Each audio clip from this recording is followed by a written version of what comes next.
10 जून 2022 देश के 14 राज्यों में एकाएक हिंसा भड़क उठी। हिंसा की ये तस्वीर शुक्रवार को देश के कई शहरों में जुमे की नमाज के बाद सामने आई। 20 दिसंबर 2019 कानपुर के बाबूपुरवा और यतीम खाना इलाके में CAA के खिलाफ हो रहे प्रदर्शनों ने हिंसक रूप ले लिया। ये हिंसा भी जुम्मे को यानी शुक्रवार को फैली।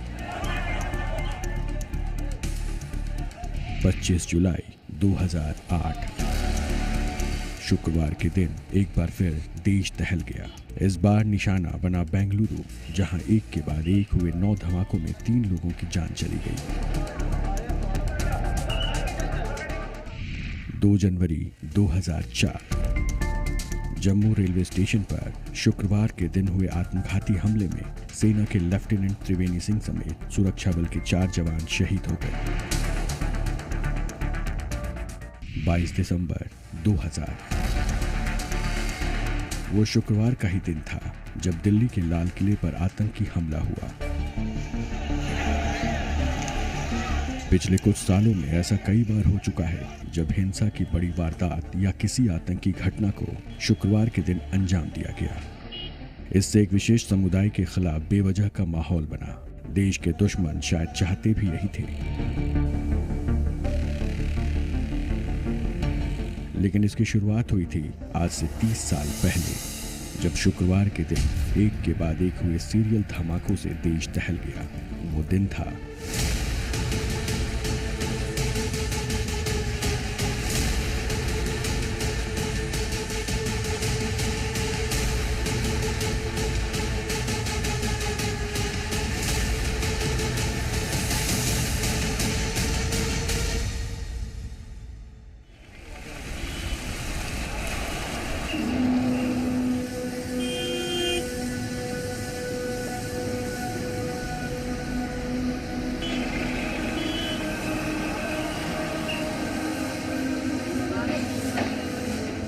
मुंबई, देश की आर्थिक राजधानी। 24 घंटे सातों दिन हर वक्त दौड़ने भागने वाला शहर। तरक्की और बेहतर जिंदगी की इस दौड़ में इस शहर ने अपने सीने पर सैकड़ों जख्म सहे हैं। लेकिन पहली बार एक बड़ा जख्म इसे आज से ठीक 30 साल पहले मिला। तारीख थी 12 मार्च 1993, दिन शुक्रवार।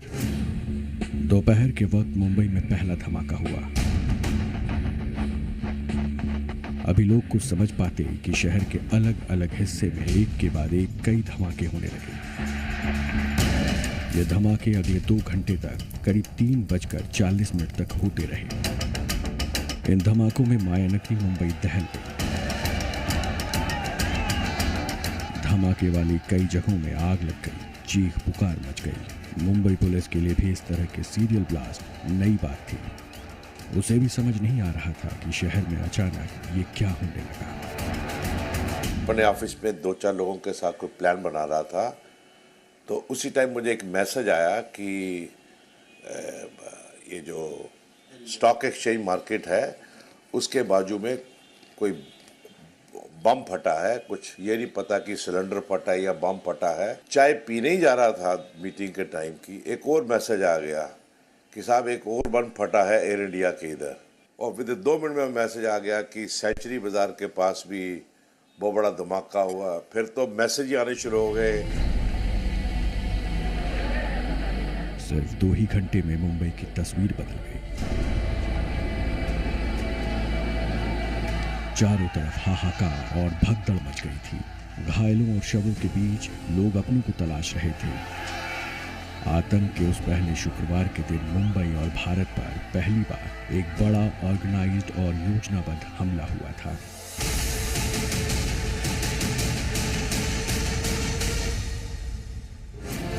मुंबई पर 12 मार्च 1993 को हुए इस टेरर अटैक के दौरान एक के बाद एक 12 जगहों पर धमाके हुए।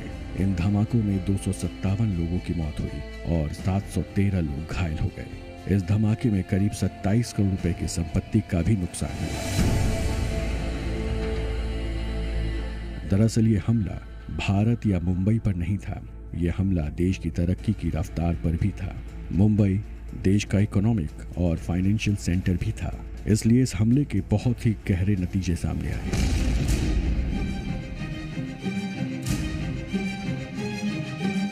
मुंबई पर शुक्रवार को हुए इस आतंकी हमले की शुरुआत स्टॉक एक्सचेंज में हुए धमाके के साथ हुई। इसके साथ ही मायानगरी की रफ्तार पर ब्रेक लग गई। स्टॉक एक्सचेंज की 28 मंजिला इमारत के बेसमेंट की पार्किंग में खड़ी एक कार में आरडीएक्स से लदी एक कार में टाइमर के जरिए धमाका किया गया। दोपहर 1:30 बजे हुए इस आतंकी हमले में करीब 84 बेगुनाह लोगों की जान चली गई और करीब 250 लोग जख्मी हो गए। इस धमाके की चपेट में कीर्ति अजमेरा भी आ गए थे जब वो स्टॉक एक्सचेंज के सामने से गुजर रहे थे। स्टॉक एक्सचेंज के बाहर रोड के ऊपर था और अचानक धमाका हुआ और मैं उठ गया और उसमें मैं अनकॉन्शियस होने के बाद जब भी कॉन्शियस आया तभी मैंने देखा कि मेरा ऑलरेडी राइट हैंड जो है 95% निकल चुका था। ये जो राइट साइड का जो गाल है वो भी 90 स्टिचिंग उसके ऊपर है आज की डेट में, और बहुत पूरा खड्डा था, कान निकल चुका था, लंग्स फट गए थे, रिब्स टूट गई थी और पूरा राइट साइड का जो बॉडी था वो डैमेज था। और मोर देन 40 ऑपरेशन होने के बाद आज मैं आपके सामने हूँ। बॉम्बे स्टॉक एक्सचेंज पर हुआ धमाका तो बस शुरुआत थी, क्योंकि इसके बाद धमाकों का सिलसिला ही शुरू हो गया। पहले धमाके के 45 मिनट बाद नरसीनाथ स्ट्रीट के राजमंडी में एक ट्रक में धमाका हुआ। इस धमाके में 5 लोग मारे गए और कई लोग जख्मी हो गए। तीसरा ब्लास्ट शिवसेना भवन के बगल में बने लकी पेट्रोल पंप पर हुआ।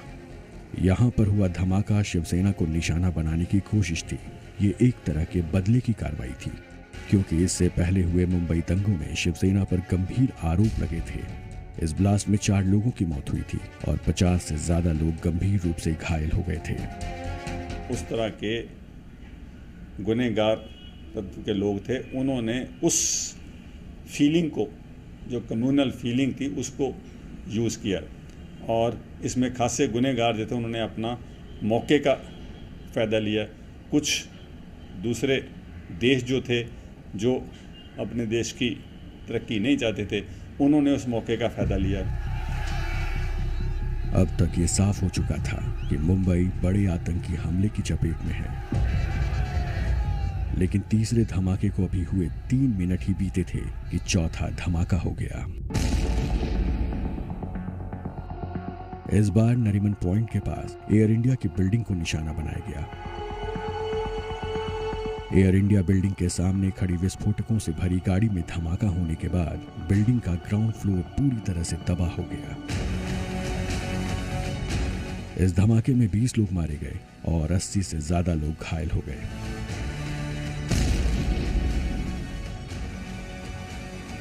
इसके बाद वो विस्फोट हुआ जिसमें सबसे ज्यादा नुकसान हुआ। यह धमाका वर्ली के सेंचुरी बाजार के पास एक डबल डेकर बस में हुआ। इस धमाके में सत्यम टॉकीज, पासपोर्ट ऑफिस और महाकाली नगर झोपड़पट्टी हुआ करती थी। इस धमाके में उडुपी रेस्टोरेंट के भी परखच्चे उड़ गए। इस हमले में 113 लोगों की मौत हुई और 200 से ज्यादा लोग घायल हो गए। इसी हमले में मुंबई में रहने वाले तुषार देशमुख ने अपनी मां को खो दिया। वो सिर्फ 13 साल के थे।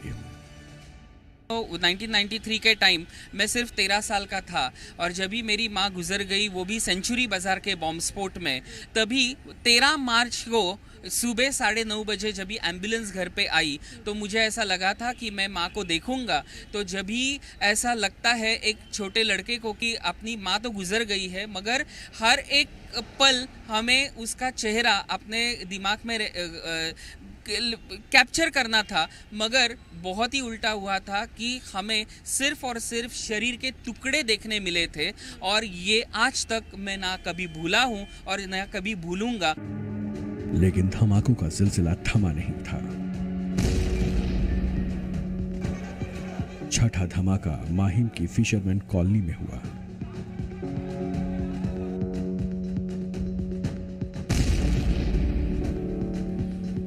मुंबई शहर का 7वां ब्लास्ट हुआ जवेरी बाजार में, जिसमें 17 लोग मारे गए। यहां एक लावारिस स्कूटर में विस्फोटक रखे गए थे।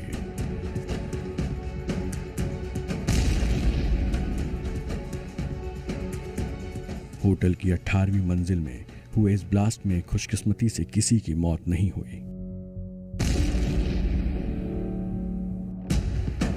प्लाजा सिनेमा की पार्किंग में खड़ी कार में हुए धमाके में 10 लोगों की जान चली गई और 37 लोग जख्मी हो गए। होटल जूहू सेंटोर में 3:20 पर ब्लास्ट हुआ था, जिसमें 3 लोग घायल हुए थे। फिर अगले धमाके की आवाज सुनाई दी। 11वां धमाका सहारा एयरपोर्ट, वक्त दोपहर के 3:30। इसके बाद 12वां और आखिरी धमाका होटल एयरपोर्ट सेंटर पर 3:40 पर हुआ। इस हमले में 2 लोगों की मौत हो गई। 3:40 पर यहाँ बम ब्लास्ट हुआ। उस समय करीब 15 मिनट तक यहाँ अंधेरा हो गया। हमने क्या सोचा कि इधर सामने होटल में काम चल रहा है, यहाँ से कुछ छूटा होगा। बाद में मुझे पता चला कि यहाँ बम ब्लास्ट हुआ। मुंबई में हुए इस धमाके में कितने ही लोग अनाथ हो गए, कितने ही लोगों के अपने उनसे हमेशा के लिए दूर हो गए। ये एक ऐसी आतंकी घटना थी जिसमें दूसरे विश्व युद्ध के बाद पहली बार इतनी बड़ी मात्रा में RDX का इस्तेमाल किया गया था।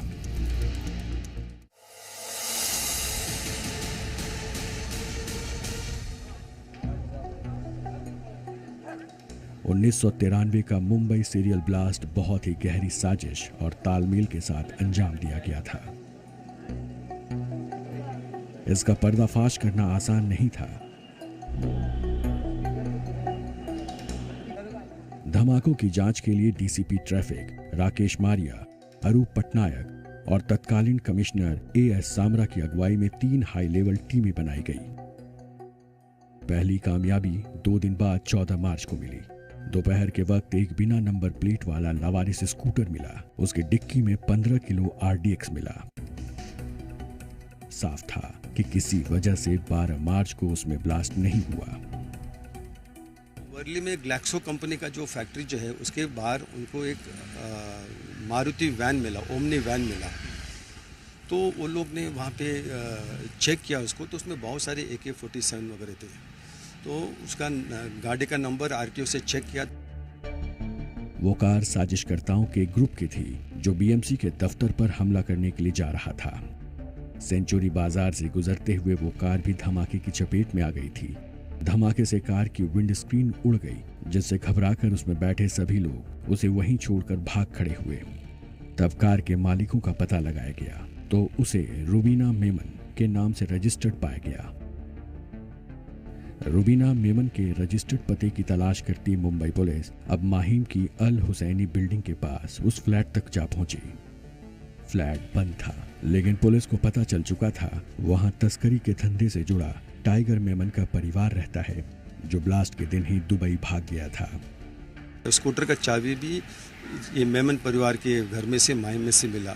तो राकेश मरिया उसमें इन्वेस्टिगेशन थे, तो कंफर्म हो गया मेमन फैमिली और जो सीरियल ब्लास्ट का जो लिंक जो है उसका ठोस पुरावा मिल गया सरकार पुलिस को।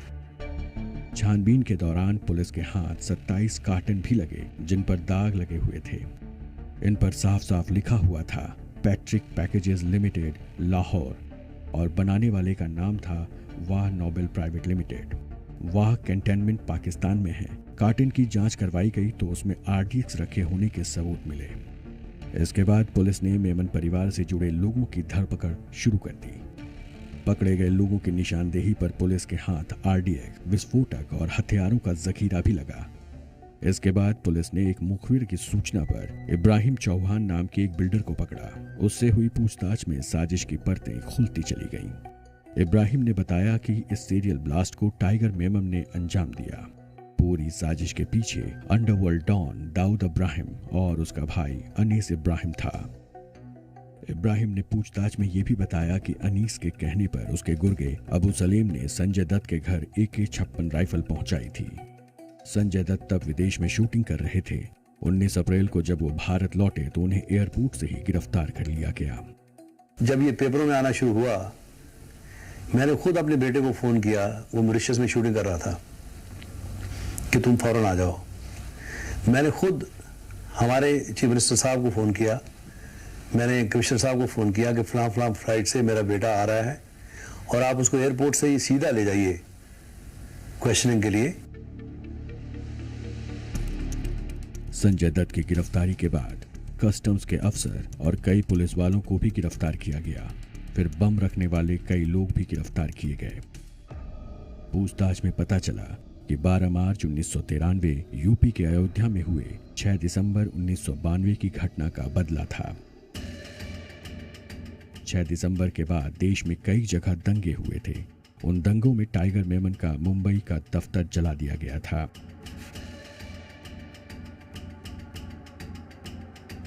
टाइगर मेमन का पर्सनल लॉस हुआ था। उनका भाई का दुकान जो है माहिम में वो शिवसेना लोगों ने जलाया, तो उसका एक पर्सनल एजेंडा था उसमें।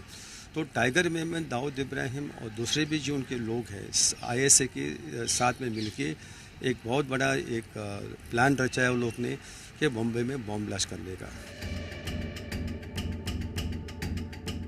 टाइगर मेमन बदला लेना चाहता था। उसने दाऊद से संपर्क किया। इसके बाद दाऊद ने पाकिस्तान की बदनाम खुफिया एजेंसी ISI के साथ मिलकर मुंबई धमाके की साजिश बनाई और उसे अंजाम तक पहुंचाया। याकूब को नेपाल आने पर पकड़ा गया था। मुंबई धमाके को अंडरवर्ल्ड डॉन दाऊद इब्राहिम ने अंजाम दिया, लेकिन ये कोई गैंग वॉर या अंडरवर्ल्ड से जुड़ा अपराध नहीं था। यह आतंकी वारदात थी जिसने दाऊद इब्राहिम को डॉन से आतंकी बना दिया। इस आतंकी वारदात के बाद मुंबई अंडरवर्ल्ड भी बदल गया। पहली बार मुंबई अंडरवर्ल्ड सांप्रदायिक आधार पर बंट गया। इसलिए पहले इस हमले को शिवाजी जयंती के वक्त करने की योजना बनी थी। बाद में एक व्यक्ति के पकड़े जाने पर हमले का दिन शुक्रवार चुना गया।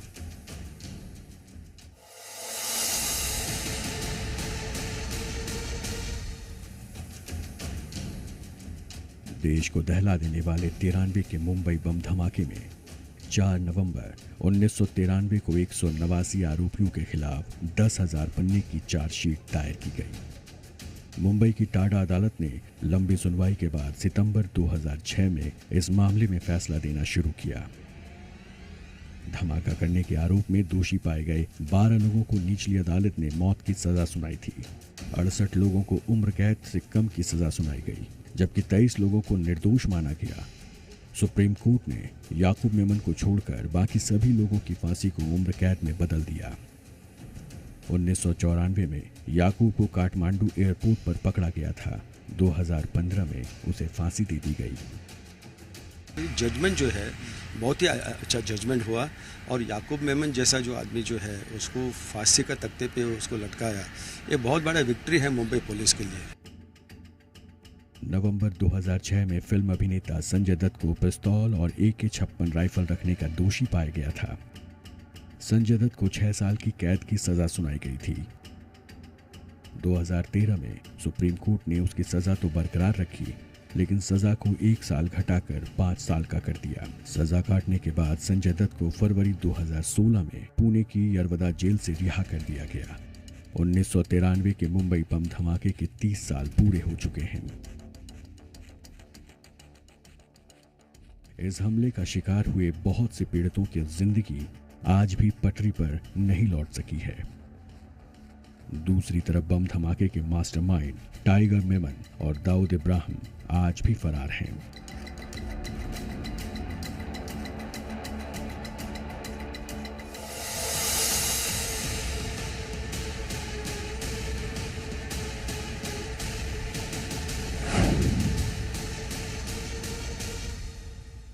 खबरों में बने रहने के लिए आप हमारे फेसबुक, ट्विटर और इंस्टाग्राम पेज को फॉलो कर सकते हैं। लेटेस्ट अपडेट के लिए आप हमारे यूट्यूब चैनल को सब्सक्राइब भी कर सकते हैं और हाँ, बेल आइकन पर क्लिक करना ना भूलें।